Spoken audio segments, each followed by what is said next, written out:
اس لیے میں کہتا ہوں کہ ماحول میں کمپیٹیبلٹی ضروری ہے. جو وہ کتاب میں پڑھ کے آیا ہے اسے پریکٹیکل زندگی میں وہ نظر بھی آنا چاہیے. اب دنیا کو تو کنٹرول نہیں کر سکتے, اب دنیا کو نہیں کہہ سکتے آپ کتاب کے مطابق زندگی گزاریں, لیکن اپنی فیملی کو تو کنٹرول کر سکتے ہیں, خود کو ریگولیٹ کر سکتے ہیں. کتاب کا ماحول اس کو گھر میں دیں, آپ کا بچہ بہت ترقی کرے گا. اچھا, ایک جگہ کسی نے کہا تھا بولنے سے جو رشتہ ہے تو عجب ہے کہ بولتا نہیں. کچھ بچے ایسے ہوتے ہیں جو اپنی باتیں شیئر ہی نہیں کر پاتے پیرنٹس سے.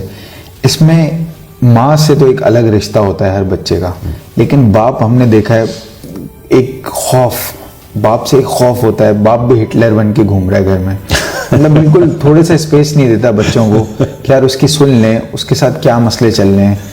اسکول میں ہم نے دیکھا ہے کہ بولنگ ہو رہی ہوتی ہے بچوں کے ساتھ, لیکن وہ گھر آ کے ایکسپریس نہیں کر پاتا کیونکہ اس کو ایسا لگتا ہی نہیں کہ کوئی میرا سننے والا ہے. تو ایسے میں بچہ کیا کرے, وہ تو اندر گھٹ گھٹ کے مر رہا ہے. دیکھیے انفارچونیٹلی ہمارے پاس بچوں کی تربیت کا ہے ٹیمپلیٹ, سانچہ. ہم سب بچوں کو اسی میں سے گزارنے کی کوشش کرتے ہیں. ٹھیک ہے, ہر بچہ انفرادی حیثیت رکھتا ہے. بحیثیت پیرنٹ یہ آپ کا کام ہے کہ آپ کو پتا ہو آپ کا بچہ بائی نیچر انٹروورٹ ہے یا ایکسٹروورٹ ہے.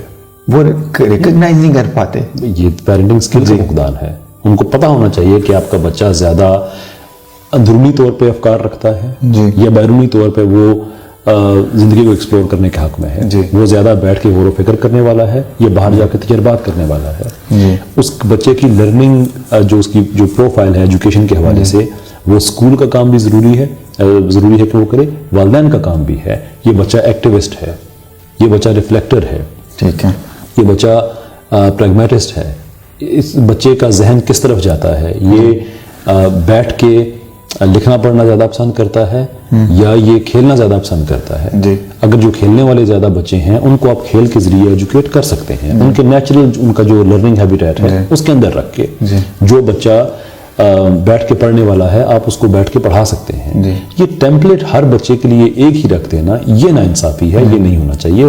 یہ ظلم ہے بچوں کے ساتھ بنیادی طور پہ. اور پھر ایجوکیشن سسٹم میں بھی ہمیں وہی فلو ملے گا کہ ہر بچے نے ایک ہی چیز پڑھنی ہے اور ہر بچے کی ججمنٹ ایک ہی کرائٹیریا پہ ہو رہی ہے. یہ کیسے ممکن ہے؟ It's simply impossible. میں میتھس میں زیادہ تیز ہو سکتا ہوں, آپ سائنس میں زیادہ تیز ہو سکتے ہیں. بجائے اس کے کہ ہم بچوں کو یہ دیکھیں کہ ہر سال کس طرح کے سبجیکٹس میں ان کے نمبر زیادہ ہوتے ہیں اور اس انفارمیشن کو, اس ڈیٹا کو ہم یوز کریں. اتنا مصروف کر دیا بچوں کو. بچہ اسکول سے آئے گا, قاری صاحب سے پھر اس کو 1 گھنٹے کا ٹائم شام میں, جیسا ہمیں ملا کرتا تھا, شام میں وہ کھیل رہا ہے.